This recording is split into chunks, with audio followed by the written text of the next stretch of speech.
Good morning holy spirit ഭാഗം 32. അവൻ്റെ സ്വന്തമായ മനസ്സ്. പരിശുദ്ധാത്മാവിനെക്കുറിച്ച് എന്തു പറയുന്നു? അവനും മനസ്സും ഇച്ഛാശക്തിയും വികാരങ്ങളുമുണ്ടോ? അവനൊരു ശരീരമുണ്ടോ? തീർച്ചയായും ഉണ്ട്. മിക്ക ശുശ്രൂഷകരും ചർച്ച ചെയ്യുവാൻ ഭയപ്പെടുന്ന ഒരു വിഷയമാണിത്. എന്നാൽ പരിശുദ്ധാത്മാവ് എന്ന വ്യക്തിയെ എനിക്ക് നല്ല പരിചയമുണ്ട്. അവനൊരു ആത്മാവാകുന്നു എന്ന് ചോദ്യം കൂടാതെ നാം എല്ലാവരും സമ്മതിക്കും. അത് അവൻ്റെ നാമത്തിൻ്റെ ഒരു ഭാഗമാണല്ലോ. എന്നാൽ അവൻ്റെ ആന്തരിക സത്തയെക്കുറിച്ച് എന്തു പറയുന്നു? അവൻ യഥാർത്ഥത്തിൽ ഒരു വ്യക്തിയാണെന്നോ? ഒന്നാമത്, പരിശുദ്ധാത്മാവിന് സ്വന്തമായ ഒരു മനസ്സുണ്ട്. പരിശുദ്ധാത്മാവിനെക്കുറിച്ച് പൗലോസ് പറയുന്നത് ഇങ്ങനെയാണ്: വിശുദ്ധർക്ക് വേണ്ടി ദൈവഹിതപ്രകാരം പക്ഷപാതം ചെയ്യുന്നതുകൊണ്ട് ആത്മാവിൻ്റെ ചിന്ത അഥവാ മനസ്സ് ഇന്നതെന്ന് ഹൃദയങ്ങളെ പരിശോധിക്കുന്നവൻ അറിയുന്നു. റോമർക്കെഴുതിയ ലേഖനം 8-ാം അധ്യായം 27-ാം വാക്യം. ആത്മാവിൻ്റെ മനസ്സ് പിതാവിൻ്റെയും പുത്രൻ്റെയും മനസ്സിൽ നിന്നും വ്യത്യാസമുള്ളതാണ്. അവന് വികാരങ്ങളുമുണ്ട്. ദുഃഖിക്കുവാനും സ്നേഹിക്കുവാനും സാധിക്കത്തക്ക വിധം അവൻ്റെ വികാരങ്ങൾ ആഴമേറിയതാണ്. ദൈവത്തിൻ്റെ പരിശുദ്ധാത്മാവിനെ ദുഃഖിപ്പിക്കരുത്. അവനാലല്ലോ നിങ്ങൾ വീണ്ടെടുപ്പിൻ നാളിനായി മുദ്രയിടപ്പെട്ടിരിക്കുന്നത്. എഫേസ്യർക്ക് എഴുതിയ ലേഖനം 4-ാം അധ്യായം 30-ാം വാക്യം. അവൻ്റെ ഹൃദയം സ്പർശിക്കപ്പെടാം. സ്നേഹം പ്രകടിപ്പിക്കപ്പെടുവാൻ അതിന് ശക്തിയുണ്ട്. വികാരം കൂടാതെ സ്നേഹിക്കുന്ന ഒരു കാര്യം സങ്കല്പിക്കുവാൻ നിങ്ങൾക്ക് കഴിയുമോ? പരിശുദ്ധാത്മാവിൻ്റെ ഇച്ഛയെക്കുറിച്ച് എന്തു തോന്നുന്നു? സ്വന്തം തീരുമാനമെടുക്കുവാൻ പരിശുദ്ധാത്മാവിനും കഴിയും എന്ന് നിങ്ങൾ ഒരുപക്ഷെ ഒരിക്കൽ പോലും കരുതിയിട്ടുണ്ടാവുകയില്ല. അവന് തീർച്ചയായും അതിന് കഴിയും.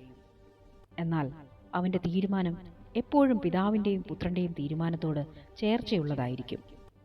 ആത്മീയ കൃപാവരങ്ങളെക്കുറിച്ചെല്ലാം പ്രവർത്തിക്കുന്നത് താൻ ഇച്ഛിക്കും പോലെ അവനവന് അതാതു വരം പകുത്തു കൊടുക്കുന്ന ഒരേ ആത്മാവ് തന്നെ. മറ്റു വിധത്തിൽ പറഞ്ഞാൽ പരിശുദ്ധാത്മാവിന് തീരുമാനമെടുക്കുവാൻ കഴിയും. പരിശുദ്ധാത്മാവിൻ്റെ ശരീരം എന്ന പ്രശ്നമാണ് കൂടുതൽ ആശയക്കുഴപ്പം സൃഷ്ടിക്കുന്നത്. ഒരു മനുഷ്യൻ അടുത്ത സമയത്ത് എന്നോട് പറഞ്ഞു, ബെന്നി, പരിശുദ്ധാത്മാവിൻ്റെ ശരീരം എന്ന് പറയുന്നത് പ്രാവിൻ്റെ ദേഹം പോലെയിരിക്കും. സ്വർഗത്തിൽ നിന്നും അവൻ ഇറങ്ങി വന്നത് അങ്ങനെയാണല്ലോ. ഞാൻ കൊടുത്ത മറുപടി, അങ്ങനെയെങ്കിൽ യേശുക്രിസ്തു യഥാർത്ഥത്തിൽ ഒരു കുഞ്ഞാടാണെന്ന് നിങ്ങൾ സമ്മതിക്കണം. വെളിപ്പാട് പുസ്തകത്തിൽ അവൻ ചിത്രീകരിക്കപ്പെട്ടിരിക്കുന്നത് അങ്ങനെയാണല്ലോ.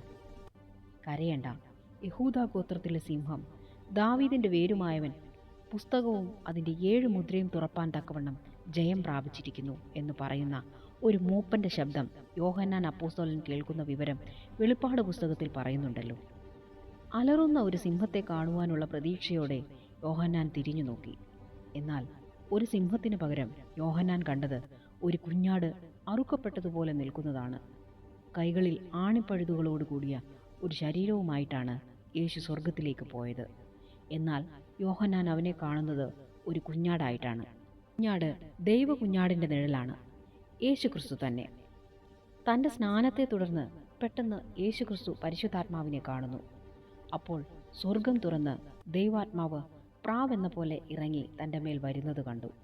മത്തായിയുടെ സുവിശേഷം 3-ാം അധ്യായം 16-ാം വാക്യം. പിതാവും പുത്രനും കാണപ്പെടുവാൻ സാധിക്കുന്നത് പോലെ പരിശുദ്ധാത്മാവിനെയും കാണുവാൻ സാധിക്കുന്നു. എന്നാൽ പ്രാവ് പോലെ തന്നെയുള്ള ആരോഹണം കണ്ട് അർത്ഥമാക്കുന്നത് അവൻ ഒരു പ്രാവായി ആകാശത്തെ വട്ടമിട്ട് പറക്കുന്നു എന്നല്ല. കുഞ്ഞാടിൻ്റെ രൂപത്തിൽ യേശു സ്വർഗത്തിൽ ചുറ്റി നടക്കുകയുമല്ല.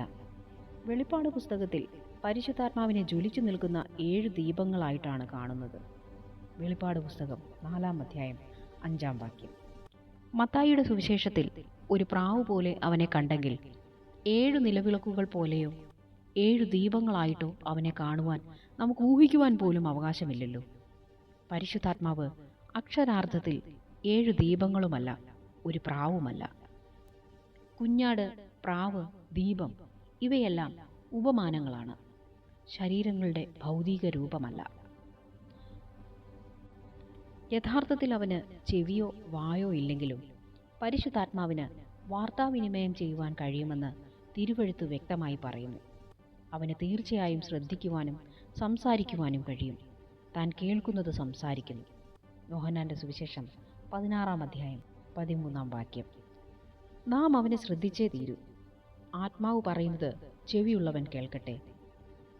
എനിക്കുള്ളതുപോലെ അവന് കണ്ണില്ലെങ്കിലും ആത്മാവ് സകലത്തെയും ദൈവത്തിൻ്റെ ആഴങ്ങളെയും ആരായുന്നു. 1 കൊരിന്ത്യർ 2-ാം അധ്യായം 10-ാം വാക്യം. നിങ്ങൾ കാതുകളും വായും കണ്ണുകളുമുള്ളവരായി സൃഷ്ടിക്കപ്പെട്ടിരിക്കുന്നുവെങ്കിലും നിങ്ങളുടെ സൃഷ്ടിതാവായ പിതാപുത്ര പരിശുദ്ധാത്മാവിന് മനസ്സിലാക്കുവാനും സംസാരിക്കുവാനും ഉള്ള കഴിവ് ഇല്ലാതെ വരുമോ? ശാരീരിക രൂപങ്ങളിൽ തൻ്റെ സാന്നിധ്യം അറിയിക്കുവാനും സീമകളില്ലാതെ സർവ്വവ്യാപിയായി ഇരിക്കുവാനും പരിശുദ്ധാത്മാവിന് കഴിയുമെന്നും ഞാൻ പൂർണ്ണമായി വിശ്വസിക്കുന്നു.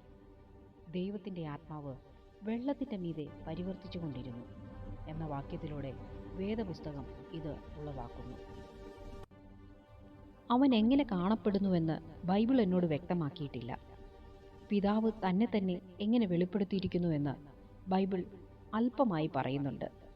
ക്രിസ്തുവിനെക്കുറിച്ചും ചില വിവരണങ്ങൾ എനിക്ക് ലഭിച്ചിട്ടുണ്ട്. എന്നാൽ പരിശുദ്ധാത്മാവ് തന്നെ തന്നെ വെളിപ്പെടുത്തുന്ന വിവരണങ്ങൾ വളരെ വിരളമാണ്. ചിലപ്പോൾ അവനെ കാണുവാൻ സാധിക്കും, എന്നാൽ കേൾക്കുവാൻ അസാധ്യം. അല്ലെങ്കിൽ കേൾക്കാം, എന്നാൽ കാണുവാൻ പാടില്ല. ഏതു സമയത്തും അവൻ തിരഞ്ഞെടുക്കുന്ന വിധത്തിൽ അവൻ്റെ സാന്നിധ്യവും ദൂതും വെളിപ്പെടുത്തുവാൻ അവൻ പ്രാപ്തനാണ്.